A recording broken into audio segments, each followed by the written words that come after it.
नौजवान भी नहीं कहेंगे, तारिक नाम का एक शख्स था, बड़ा उदास किसी नहर के किनारे बैठा हुआ, बड़ी अफसुर्दा कैफियत में था। वहां से उसका दोस्त गुजरा और कहने लगा, तारिक खैरियत तो है? क्या बात है, बड़े परेशान हो? क्या यार, क्या बताऊं, बस यार तंग आ गया हूं। क्या हो गया भाई, क्यों तंग आ गए हो? बस यार बहुत परेशानी है। क्या परेशानी है? दोस्त हूं तेरा, बता तो सही। जब भी घर में जाता हूँ शोर शोर शोर शोर, यार शोर से तंग आ गया हूँ यार, आवाज ही आवाज है, आवाज है, कुछ सुकून को नींद तो आए यार आदमी को, यार परेशान हो गया। जब भी घर जाओ बच्चे चिल्ला रहे, ये शोर मचा रहे, क्या करो कुछ समझ नहीं आ रही। उससे कह रहे थे करीबी चलते, एक शख्स है इस तरह के इलाज बता देता है, चलो चलते उसके पास इलाज पूछते हैं। अच्छा इलाज बताएगा? हाँ हाँ इलाज बताएगा। समझदार आदमी, हाँ यार समझदार, अब देखना मसला हल ना करते तो मुझे बताना। चल चल आज ही चल, अभी चल अभी चल। चल पड़े भैया, गए उसके पास, सारा मसला बयान किया। तो क्या आपको मसला ही कोई नहीं है, हल हो जाएगा, एक शर्त है मेरी। का जो बोलूंगा वो मन करना पड़ेगा, मैं जो कहूंगा तो मैं मानना पड़ेगा। तो बिल्कुल मानेंगे, मुझको तो हल चाहिए। तो फिर एक काम कर, आज एक मुर्गा ले ले और मुर्गा ले जा घर के अंदर। बोले मुर्गा ले जाऊं, वैसे ही घर में शोर है, मुर्गा वादे करेगा तो, लेकिन तय था कि भाई जो बोलूंगा वो मानना पड़ेगा। तो मुर्गा आ गया घर में,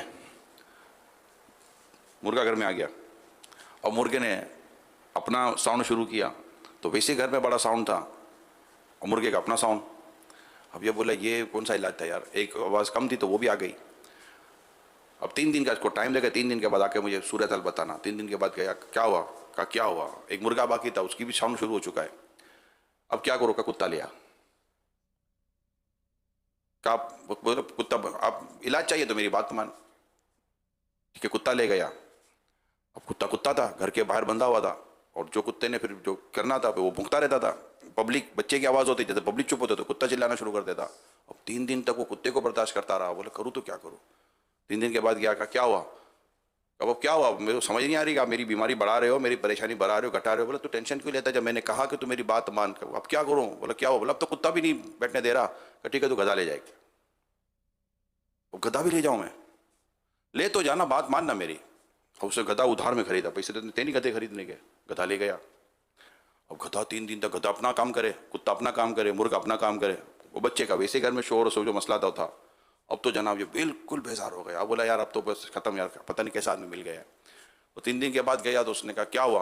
अब क्या हुआ? अब कुछ हुआ ही नहीं है, बस खत्म। अब हम जीने का कोई क्या मकसद क्या रहेगा हमारा? कुत्ते की आवाज़ सुनो, गधे की आवाज़ सुनो, मुर्गे की आवाज़ सुनो, पहले बच्चों की आवाज़ें कम थी, तंग आ गए हो।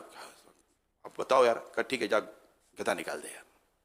तो गधा निकाल दिया, थोड़ा सुकून हुआ। फिर 3 दिन के बाद गया, अब क्या करूं? और क्या हुआ? अभी भी शोर तो है ना। कहा ठीक है कुत्ता भी निकाल दे। कुत्ता भी निकाल दिया। फिर 3 दिन के बाद अब कुत्ता निकल जाए, गधा निकल गया तो अब उसको मतलब कि नींद आ रही ना, वो सो गया, कुत्ता और गधा गया। तो अब उसको जाकर बोला कि अब तू एक काम कर, अब मुर्गा निकाल दे। अब उसको रहम आना शुरू हो गया। बोला मुर्गा कैसे निकाल दूं? एक तो बता देता, दिन शुरू हो गया। दूसरा मेरे बच्चे मुर्गे से खेलते हैं, क्योंकि मेरे बच्चे बुझ जाए। बोला मैंने जो कहा ना वो कर, बात हुई थी कर ले। उसे जाकर मुर्गा निकाल दिया। बच्चे उदास, बच्चे की ना आवाज़ ना बच्चे, बिल्कुल घर में सन्नाटा हो गया। दोबारा क्या? बोला अब क्या करो? बोला बच्चे और उनको बीवी को इनके नाना के घर भेजते, बच्चों के नाना घर भेजते। तुझे नींद ना आए तो मेरा नाम बदल देना। हुजूर मुझे माफ़ कर दीजिए, मेरी समझ में आ गया कि मेरा क्या इलाज कर रहे थे। मुझे मेरे बच्चों की आवाज़ अच्छी लग रही है, मुझे मेरे घर की रौनक अच्छी लग रही है, मुर्गा तो मुझे बहुत ही अच्छा लग रहा है मेरा इलाज हो चुका है। तो यहाँ सारा मामला समझाने का ये है कि इंसान जिस हाल में होता है ना, उस हाल में अपने आप को खुश रखने की, पुरसुकून रखने की कोशिश करे। अब ये साहब ने क्या किया था कि उसके, वो जिसको परेशानी समझता था ना, उसने इसे बढ़ के उस पर परेशानी डाल दी। जब उस पर इसे बढ़कर परेशानी आई ना, तो इसको अपनी वो जो परेशानी थी वो परेशानी नहीं लगी। जैसे एक शख्स किश्ती में जा रहा था और पहली बार किश्ती में बैठा था, उसका सेठ उसके साथ था। अब किश्ती हिले तो वो चिल्लावे मैं मर गया, किश्ती हिले वो चिल्लाए मैं मर गया, किश्ती हिले वो चिल्लाए मैं। अब किश्ती तो हिलेगी पानी में, किश्ती क्या करेगी? वो बोले मैं मर गया। अब किश्ती के जो पैसेंजर थे वो बेजार हो गए, भाई इसका कुछ करो, ये ना बैठना बैठ रहा ना बैठने दे रहा है। वहाँ एक समझदार आदमी था, तो उसने कहा भाई अगर इजाज़त हो तो मैं इसका इलाज कर दूँ। कहा यार अभी कर दो भाई। उसने उस आदमी को उठाया, पानी में डाल दिया। अब उसने जो चिल्ला मैं मरा मैं मरा मैं मरा, मुझे निकालो मुझे निकालो मुझे निकालो, मैं मर जाऊंगा, उसे उठाया, इसको सीधा किश्ती में डाल दिया। अब वो यूं दुबक के बैठ गया, आवाज़ बंद, गीला पानी, गीला गीला पानी में तरबतर, आवाज़ ही बंद, सुकून। उसका सेठ कहने लगा तूने क्या किया? बोला छोटी मुसीबत समझता था, मैंने इसको बड़ी मुसीबत में डाला तो इसको अपनी वो मुसीबत ही नहीं लग रही। जब इंसान पर बड़ी आती है ना तो उसको अपनी छोटी छोटी का भी नहीं पता चलता। शुक्र का एक पहलू यह है कि जब कोई मुसीबत बंदे पर आती है ना तो इस पर गौर करे कि इससे बड़ी मुसीबत थी जिससे अल्लाह ने मुझे बचाया हुआ है। ये शुक्र का पहलू ढूंढने का बेहतरीन तरीका किताबों में लिखा हुआ है।